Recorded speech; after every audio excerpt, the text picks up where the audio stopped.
Mesdames, Messieurs, vos nouvelles de la journée avec Valérie Cahouette.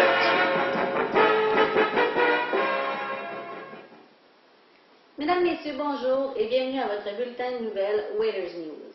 C'est une onde de choc qui secoue aujourd'hui la petite municipalité de Saint-Éphrem d'Uptonville de Milton, alors qu'un citoyen a dévoilé plus tôt dans la journée une photographie de la rivière Noire où l'on peut apercevoir la queue de ce qui semble être une baleine à bosse adulte. Pour éclaircir le dossier, nous rejoignons sur place notre reporter, M. Patrick Poulain. Patrick? Oui, Valérie. Nous nous situons aux abords de la rivière Noire où le résident aurait capturé sur photo la bête qui ne s'est laissée approcher depuis des années, des décennies, voire des siècles maintenant. En effet, c'est ici que la queue de la baleine aurait été aperçue par l'habitant de Saint-Éphrem d'Uptonville de Milton tôt hier après-midi.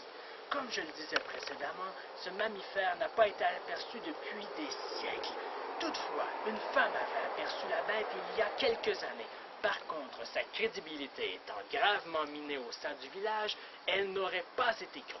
Nous l'avons retracée et elle est présente aujourd'hui avec nous. Madame Thibodeau, bonjour. Allô? Donc, qu'avez-vous à dire à propos de la baleine? C'est qu'au début, je pensais que c'était un crabe, puis là, j'ai bien vu que c'était plus gros, et je me suis dit que c'était un castor, mais j'ai su plus tard que c'était un dauphin. Un dauphin? Mais ce n'est pas une baleine, alors. Hein? C'est une baleine. Une baleine? Une baleine! Les enfants! Vous cachez! C'est une baleine! Quel témoignage émouvant, n'est-ce pas? Mais en plus de cette résidente que nous pourrions qualifier aisément d'idiote du village, nous avons rencontré cet après-midi le doyen de Saint-Éphrem d'Uptonville de Milton. Alors Valérie, voici notre rencontre.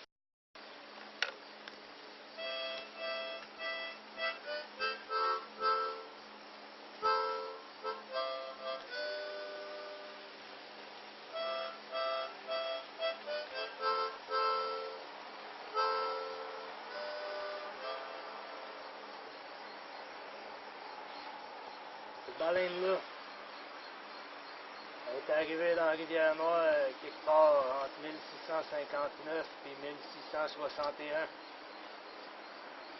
C'est à cette époque-là que les eaux ont tellement monté dans le Saint-Laurent que la Gaspésie n'existait même plus et que Saint-Éphrem d'Uptonville était une plage. C'est dans ce temps-là que la baleine est venue se camper ici, dans la rivière Noire. Et quand les eaux ont recommencé à redescendre dans le temps de 61, ben la baleine, au lieu de retourner au large à Tadoussac, a décidé de rester ici. C'était ici qui était le mieux. Ça gelait l'hiver. Elle était dans le fond. Puis elle regardait au-dessus les gens se passer sur cette rivière-là. Elle regardait les enfants jouer, les enfants patiner. Ben au fret, elle se disait que c'était probablement ça le bonheur. On l'avait pas revu depuis des siècles, jusqu'à aujourd'hui, où elle a décidé de venir sauter par-dessus. Probablement que c'est parce que son temps achève. C'est la fin d'une époque révolue, où cette baleine-là a gardé les eaux de la rivière Noire. C'est la fin d'une époque. Mais c'était toute une époque.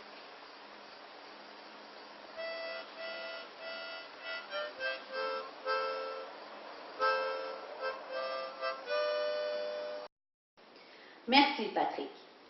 Aux arts et spectacles, nous rejoignons Cassandra Lajoie qui a rencontré le chanteur Flip du groupe CSCB qui a profité de l'occasion pour écrire une chanson à la baleine.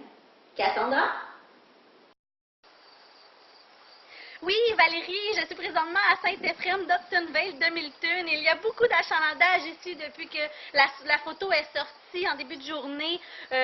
Oui, j'ai rencontré le chanteur du groupe CSCB, Flip, qui a composé une chanson pour la baleine. C'est vraiment intéressant. Alors, Flip, vous avez composé une chanson pour la baleine? Ouais, on a composé une chanson pour la baleine. Est-ce qu'elle est bonne? Ben oui, elle est bonne, qu'est-ce que tu penses? Veux-tu que je t'arrose? OK.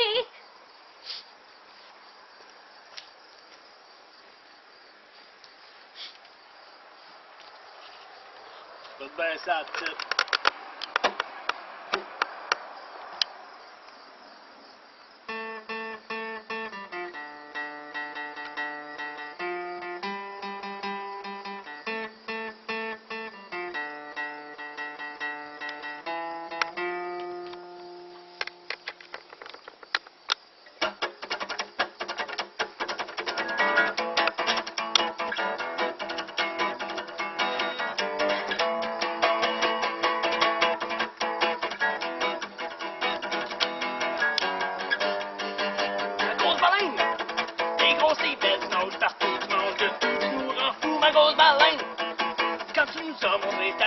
Ça nous a rendus heureux, ma grosse baleine.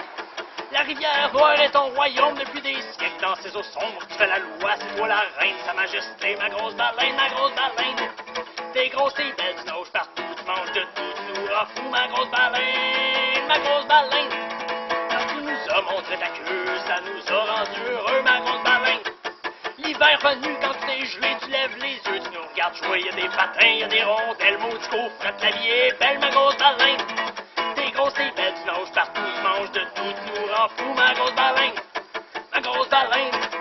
Quand tu nous as montré ta queue, ça nous a rendus heureux, ma grosse baleine. Puis au printemps, quand tout dégèle, y a tes whalers qui se démènent, le championnat, c'est une guerre sans trêve, ils sont pas loin de la coupe aux lèvres, ma grosse baleine, ma grosse baleine. Ma grosse baleine, ma belle baleine, ma grosse baleine, ma grosse baleine. T'es grosse, t'es belle, tu nages partout, tu manges de tout, tu nous rends fous, ma grosse baleine, ma grosse baleine. Quand tu nous as montré ta queue, ça nous a rendu heureux, ma grosse baleine.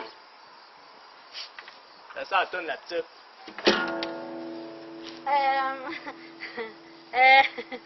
D'accord, ici, c'était Cassandra Lajoie pour le Weather's News à Saint-Éphrem d'Uptonville de Milton.